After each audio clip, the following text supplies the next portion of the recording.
ओम नमो भगवते वासुदेवाय। आज के प्रसंग में लेने का मतलब है देना।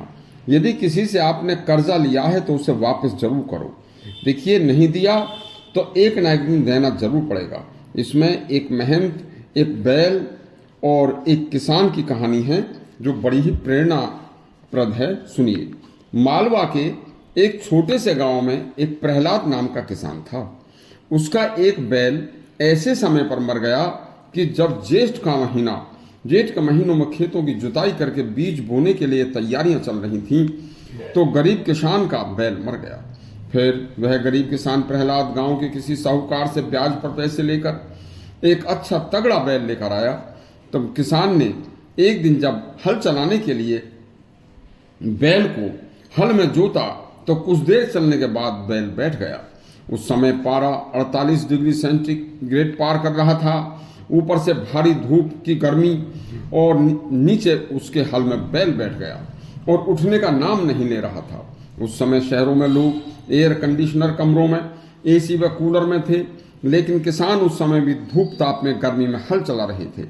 ऐसे में फिर बैल का बैठ जाना, उठने का नाम नहीं लेना, बस प्रहलाद बड़ा दुखी हो रहा था। उसने उसको पीट पीट कर मारना शुरू कर दिया। उठाने की कोशिश की लेकिन बैल नहीं उठा। जेठ की दोपहरी तप रही थी और प्रहलाद खुले जंगल में गर्म हवा में बैल को उठाने की कोशिश कर रहा था।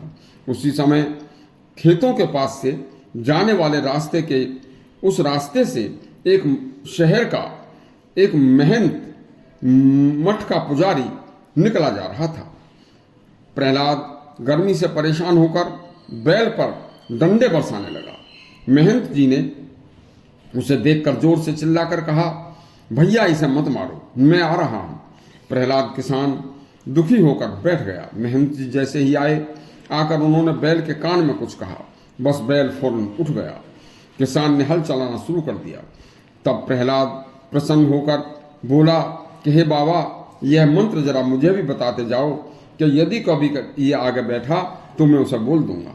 महंत बोले, बेटा कोई मंत्र नहीं है। मैंने अपनी तपस्या की शक्ति से जब इसे देखा, पिछले इसके जन्म को देखा, तो पाया कि यह बैल इससे पहले जन्म में मेरी तरह एक मठ मंदिर का महंत था और तुम इससे पहले जन्म में भी इसी तरह आज की तरह किसान थे। और उस समय इस महंत का चारों तरफ बड़ा मान और सम्मान था। पूरा गांव, पूरा क्षेत्र इसको पूजता था।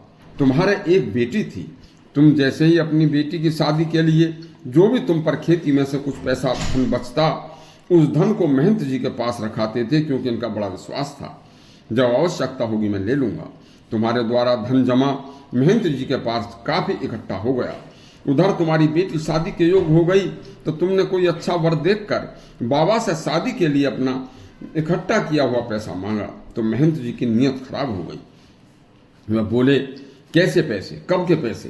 सारा गांव महंत की बात को ठीक मान रहा था और तुम्हारी बात को झूठ। बस कहने लगी कि छोटा सा किसान झूठ बोल रहा है, इस पर इतने पैसे कहां से आए?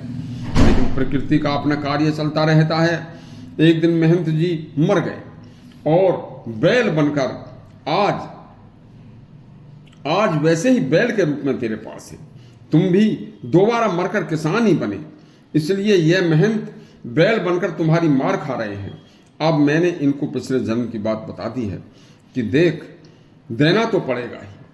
अब आपने पहले जो ले रखा है वह जरूर देना है, चाहे मार खाकर दो चाहे आराम से दो। बस ये बैल तुरंत उठ बैठा और जब तुम्हारा पूरा कर्जा उतर जाएगा तो मैंने बता दिया कि तुम जल्दी जल्दी हल जोत कर अपना ऋण से मुक्त हो जाओ, तो फिर भगवान का भजन करना, इसकी समझ में आ गई है। इस तरह से कर्मों के अनुसार जन्म मरण चलता रहता है और आप भी कभी किसी का कर्जा यदि लिया है तो उसे कभी वापस जरूर कर देना, वरना तो कभी अगले जन्म में देना पड़ेगा, जिससे आगे कष्ट न भोगना पड़े। यदि आपके प्रसंग अच्छा लगा हो तो हमारे चैनल सब्सक्राइब करें और घंटी दबाएं। धन्यवाद।